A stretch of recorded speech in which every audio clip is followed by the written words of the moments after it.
Hello, lovely beings, and welcome to another Galactic Mayan astrology report. So, this is a report for Saturday, the 2nd of November 2024. So, we will have moved through the Samhain gateway, which signals the beginning of the new spin of the wheel of the year in Celtic astrology. We're also completing the 13-day process of the serpent, which is one of the two most powerful 13-day processes in the entire calendar. Has these 10 back-to-back portal days. So we're probably feeling a little bit frazzled. Though, like, the red serpent is this gorgeous, like, sexy, sheddy, deep into the belly, into the sacral, into the like deep connection of openness with life, but then all the shit that's in the way of that. Because it's got these portal days, it's pretty fucking brutal in the intensity of the shedding opportunity. So then we arrive at the white mirror, and the white mirror takes us into the central column. So within this 260-day or 9-month human evolution matrix, we have a 20-day spine in the center, which does correlate to the spine. It's where we arrive at, the center of our being. And this wave spell of white mirror that starts on Saturday the 2nd takes us into that central column. The cosmic clock is popping in terms of people jumping into the container. It's so wonderful. Like, every day I'm just getting these emails like, so-and-so's joined, which feels, really expansive and wonderful. So within the cosmic clock, we have a 20-day journey that will start 20 days after we reach the middle column.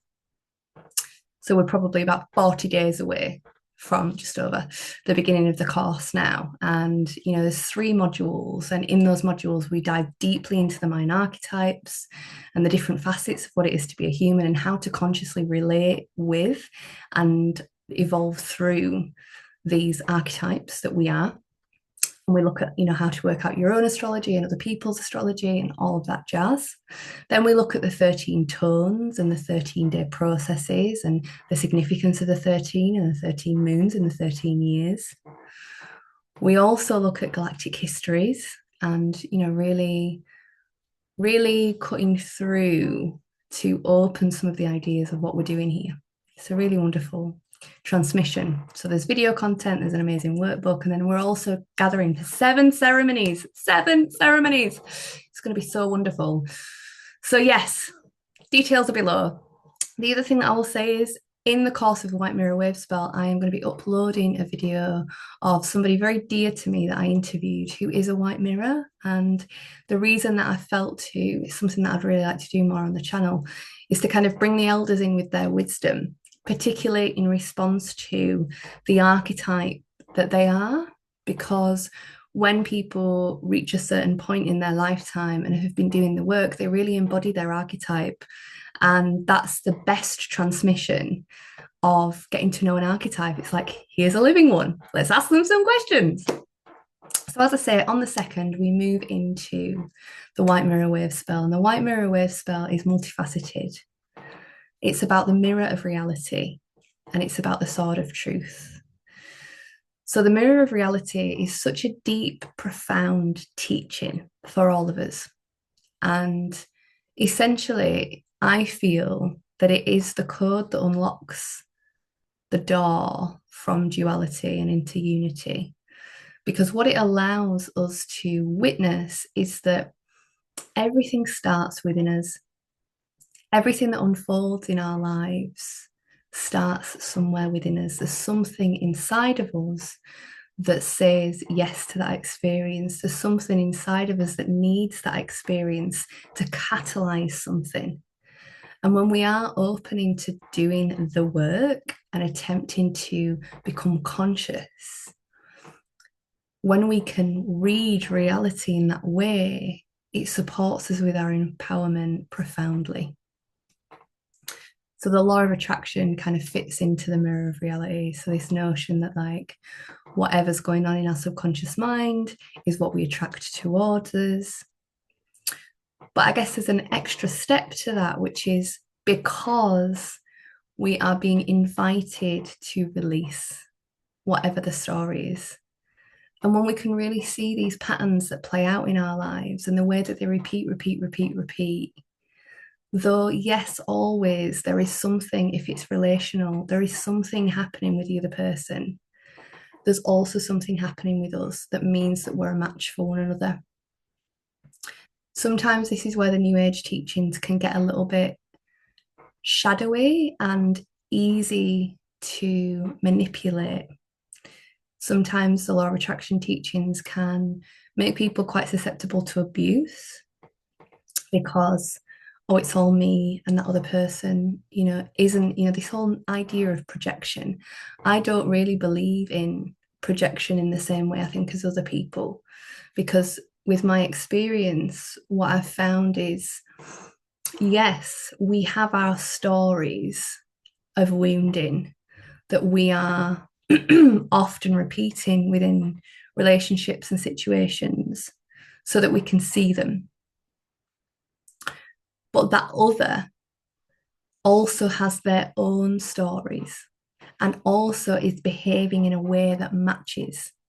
So it's not that it's one person's responsibility, it's two people's wounding playing out together.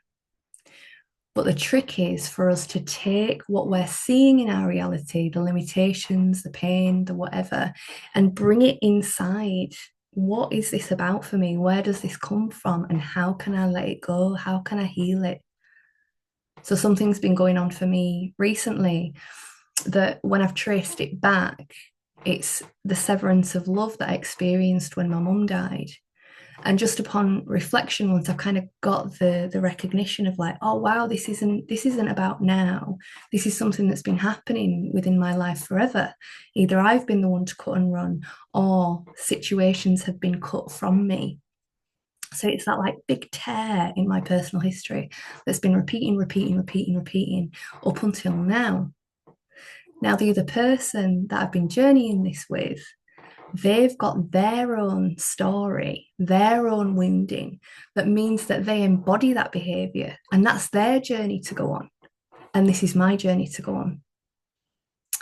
The other aspect of the white mirror supports us to let go of the distortions. So it's about really coming into, because sometimes, one of the other things that's been coming up for me recently is the recognition that we're all different. And sometimes my wounds will make me think that I've been hurt or mistreated or unheard, when actually that isn't the case. It's the way that I'm looking through my lens at the situation when the other person has actually tried to meet me or has actually been in integrity or whatever it is. So I think the big piece of White Mirror is this like humbling experience where we realize what feels like absolute truth is our absolute truth that we can then work with and forget about what's happening in the present. We can then work with to see as a mirror of ourselves. Why is this unfolding in my reality?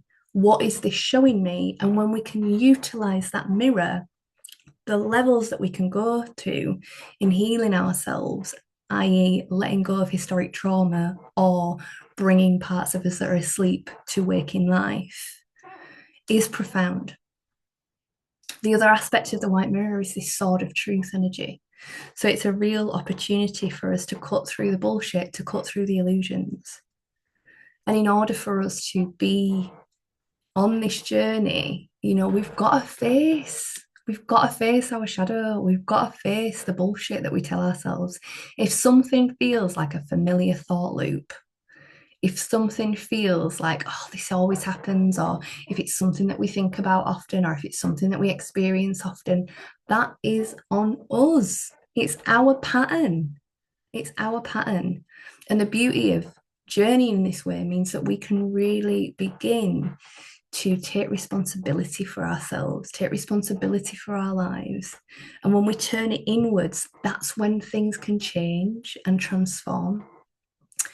Sometimes those transformations, and I think about this a lot in terms of like, with birth family, a lot of us are the kind of black sheep or whatever you want to call it, ETs of the family line. So we're almost living in different realities. And I've had so many experiences where this thing that felt completely stuck within a family situation. I've gone and done my work on it, and it's changed, it's shifted profoundly. But that won't always happen. But what will change is the need for us to maintain whatever the situation or connection is, because that belief, that wound, that whatever has dissolved within us.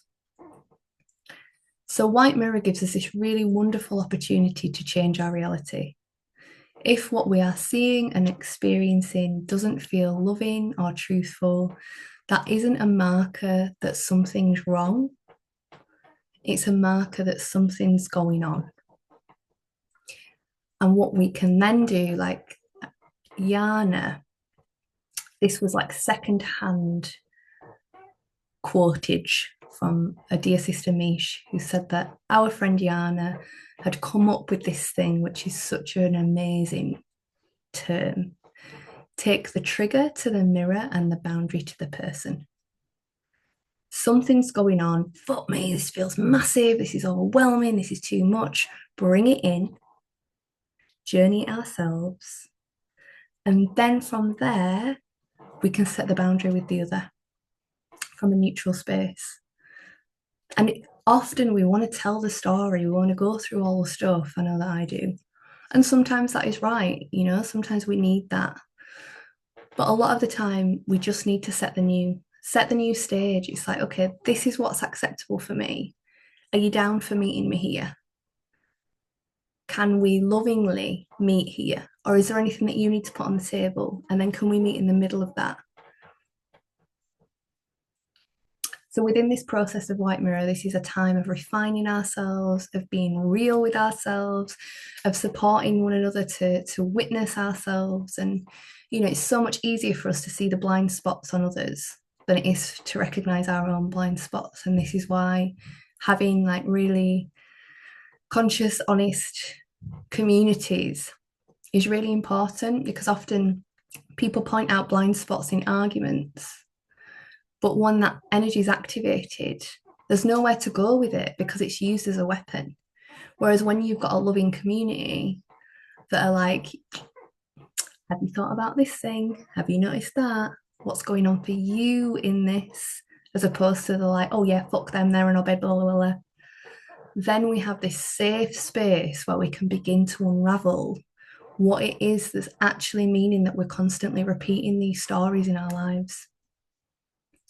So use your sword of truth, come into that real humble, fuck, this feels awful, fuck, what's going on for me space, and just keep coming back to like, okay, oof, what is this reflecting to me about me? What is this reflecting to me about me? What needs to transform, be released, grow? What is it that needs to happen for this pattern, this experience to complete in my life? So I hope that you have a wonderful Wavespell. Get on the cosmic clock if you've not already. The link's below. And at some point over the Wavespell, I will be uploading the incredible interview that I did with Paige Ryder, and it's all about homeopathy and the White Mirror archetype. So go well, my loves. Stay true. Even if what you see reflected is not super loving, you are so fucking worthy of love. And that's the quest. That is the quest. It's not about punishment. It's not about shaming. It's about holding those parts of us that feel that. We have to become the loving force in our lives. We have to become the holding space in our lives. And that is the ultimate quest.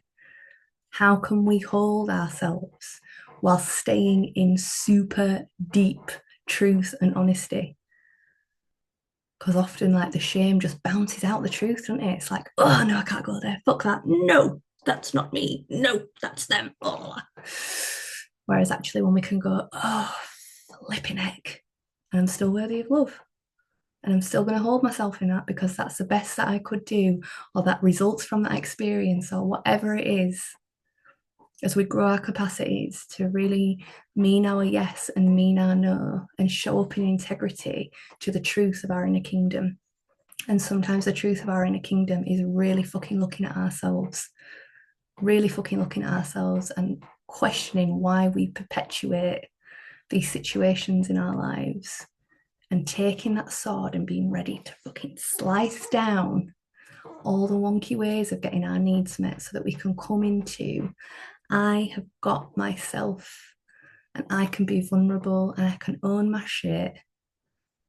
And I'm super open to being in relationship with others that can do the same. Have a beautiful wave spell, darlings.